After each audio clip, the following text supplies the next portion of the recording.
ডাকযোগে পেলাম আজও অন্তর্নীল কাব্যগ্রন্থ কবি উত্তম কুমার মণ্ডল। কিন্তু কবিতা খুলেই চমকে উঠলাম। একদিকে যেমন ছন্দ, আর একদিকে যেমন প্রতীক, আরেকদিকে যেমন রূপক, আরেকদিকে যেমন শব্দ বিন্যাস, আরেকদিকে লক্ষ্য করলাম যে বিষয় গভীরতা।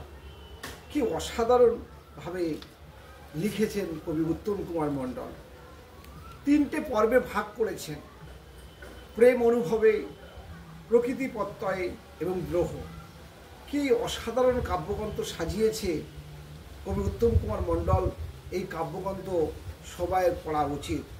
তার প্রথম পর্বে আমরা দেখতে পাব তার প্রথম কবিতা পরবাসে। নিজের বাসভূমিতে শান্তির বিরাজমান। কখনো দূরে আমাদের মন শান্তি দিতে পারে না, তাই তো কবি বলে উঠলেন, নিজ বাসভূমে মায়ের আঁচলে শোক, বই খাতা স্লেট, পাঠশালা যাওয়া আসা, ডাঙ্গুলি ঘুড়ি লাটাই ঢেকেছে মুখ, তারা শুধু শোনে ব্যথিত বুকের ভাষা। কি চমৎকার সুন্দরভাবে লিখেছেন। তার পরের কবিতায় উনি লিখলেন ছুতে যাওয়া। আমরা কবিতাকে বারবার ছুতে যাওয়ার চেষ্টা করি, কিন্তু ধরতে পারিনি কি অধারা। সেই ভাবনাকে নিয়ে সুন্দরভাবে লিখেছেন কবিতা। তোমাকে ছুতে চেয়েছি বহুবার, নিবিড় আলিঙ্গনে, অধরা মাধুরীর অন্তর্নীল রহস্যময়ী তুমি। সত্যি তাই, কবিতা আজও রহস্যময়ী। তার আরেকটা কবিতায় মেঘমল্লুকে কি অসাধারণ চিত্রকল্প এঁকেছেন। কিছুটা বাঘ ঘুরতে হবে সেটাও জানি, ঘুটঘুটে রাত অন্ধ হলো শরৎখানি, বাগিয়ে ধরে সাধতে হবে মেঘমল্লার, ভিজতে হলে ভিজবো দুজন, এমন কি আর। অর্থাৎ কবি ভিজতেও ভয় পায় না। তার বৃষ্টির স্নাত, তার মধ্যেই তিনি সুখ খুঁজে পাওয়ার চেষ্টা করেছেন। তার পরের কবিতায় আদর বাসা। কি অসাধারণ শব্দচয়ন। আমি আদুরে এক পাখি, শুধু তোমার গন্ধ মাখি, আমার জীবন বিনায় সুরভি তার কথা। জীবন বিনায় এই ভালোবাসা, স্নেহ, মমতা লুকিয়ে আছে।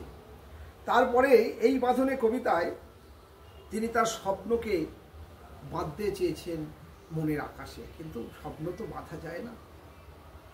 আজও একটা স্বপ্ন পুষে রাখি, বাতাসের খাঁচায় আমার ছাড়া পাখি, বসতে দিবি রোজই তোর ডালে, গভীর সুতোর বাঁধনের অন্তর।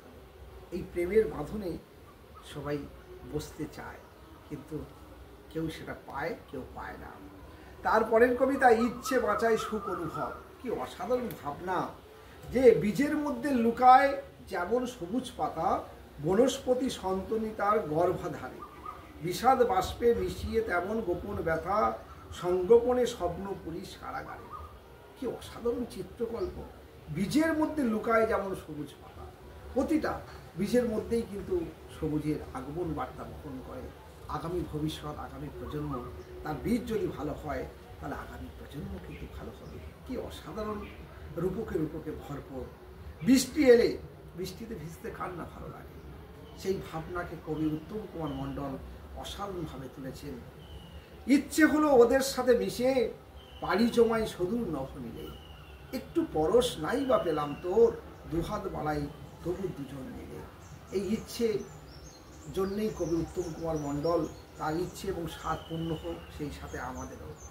শ্রাবণ মেঘের চিঠি কবিতায় তিনি বলে উঠলেন, বাউল এমন হারাতো রোজ আড়ালে চোখের ফাঁকে। অর্থাৎ মন উদাস হয়ে যায় বাউলের টানে। বাউল মানেই বাতুল, বাতাস। সেই শ্রাবণ মেঘে উড়ে যেতে চায় মন। কবি সুন্দর চিত্রকল্পে এঁকেছেন। সঙ্গী যখন মেঘবালিকা কবিতায় তিনি সঙ্গীকে নিয়ে অনেক অজানা দেশে রূপকথায় ভেসে বেড়াতে চায়। তাই তো তিনি বলে উঠলেন, একদিন সে উড়িয়ে নিল যখন আমায়, চললো সেথায় যেখানে তার খেলনা বাড়ি। সত্যি তাই, সেই উড়িয়ে খেলনা বাড়ির সাথেই সে মিশতে চায়। মৌলি তোর জন্য। কি অসাধারণ রূপকে রূপকে চিত্রকল্পে ভরপুর। ফুলদানিতে গোলাপগুলো আজও আছে তাজা, সাজানো বাগান পাবলি মেলায়, তাই তো আমি রাজা। এইভাবে একটার পর একটা মেঘপিয়নের চিঠি, প্রাণের ছোঁয়া, মোহজ্যোৎস্নায় বন্ধু মানে পাগুলির রায় প্রত্যেকটা কবিতায় অসাধারণ কঠোর পর্বে চিত্র অঙ্কন করেছেন। দ্বিতীয় পর্বে প্রকৃতি প্রত্যয়ে দেখালেন প্রকৃতির যে রূপ। প্রথম কবিতায় লিখলেন দ্বিতীয় পর্বে জীবন আমাদের বেঁচে থাকা গাছেদের মতো, প্রাত্যহিক শ্বাসাঘাত শাখায় জমানো, তবু রোজ টিকে থাকা ভাষা অবিরত, সুরে সাদরে স্বাদে কোন পিয়ানো। গাছেদের মতো বাঁচার আশা আকাঙ্ক্ষা বা লিপ্সা কবি বলেছেন। এ বসন্ত দিনে কবিতায় কবি বলছেন ফাগুন আগুন ঝরায় বুকে, পরশ যদি না পায় কান্ত কানো।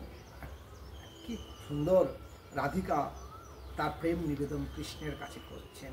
তেমনই আমরা কিন্তু বসন্ত, মনের বসন্ত রং লাগলেই আমরাও আমাদের রাধিকার পিছনে ছুটে চলি। সেই ভাবনাকে অসাধারণভাবে অঙ্কন করেছেন কবি উত্তম কুমার মণ্ডল। তারপরের কবিতায় তিনি লিখছেন কুড়িয়ে পাওয়া গোলাপ, যাদের ভাগ্য ফুলদানি পায় বাহারি তার আদর, গোলাপ দিনে এমন কুসুম পাবে কি তার কদর। সত্যি তাই, সেই ফুলের সৌন্দর্য, সুবাস, সুগন্ধ সুধ্বনিত হোক আকাশে বাতাসে, সেই জন্যই তো তিনি জীর্ণতা ফেলে কবিতায় বললেন, তাই তো যত জীর্ণ মলিন খোলস জুড়ে ফেলা, নতুনেরই গান শোনাবো বৈশাখী পথ চলা। নতুন বৈশাখী পথ আশা করেছেন চৈত্রের দাবদাহ ফুটি ফাটার পরে। বসুন্ধরা কবিতায় তিনি অসাধারণ লাইন বললেন, ক্রমাগত পুড়ে চলেছি। সত্যি তাই, পৃথিবী কিন্তু পুড়ে চলেছে, তাকে কিন্তু রক্ষা করার দায়িত্ব আমাদের সবাইকে নিতে হবে। তাই তো রংবাহার কবিতায় বলে বললে, লাল হলুদ ফুল ছড়ানো বনভীতি কই, রাজপথে জুড়ে ধুলি মলিন বিবর্ণ সবুজ পাতারা।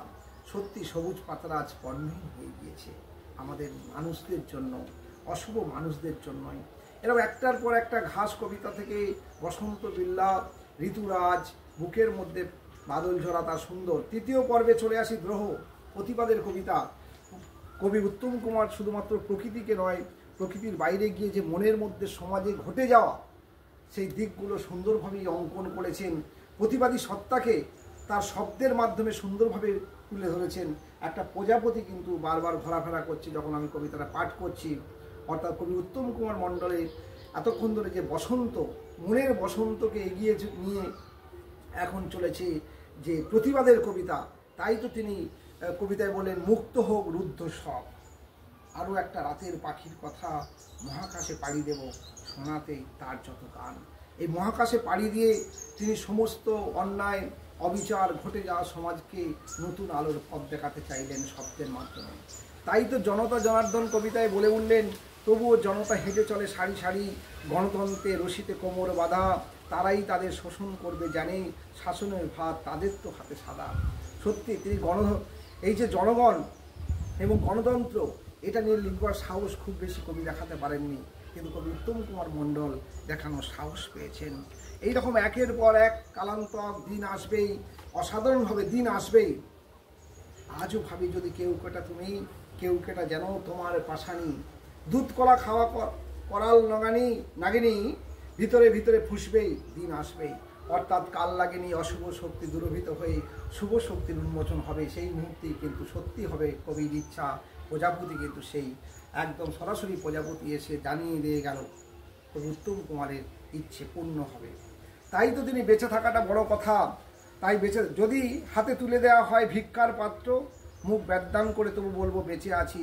এ বেঁচে থাকা নয়, কবি ব্যঙ্গাত্ম করে তিনি ব্যঙ্গ করেই সমাজকে কষাঘাত করলেন, আমাদের সবাই বিবেককে আঘাত করলেন। এইভাবে বেঁচে থাকা যায় না, যদি শান্তি না বিরাজ করে সমাজের মধ্যে বেঁচে থাকাটা অর্থহীন।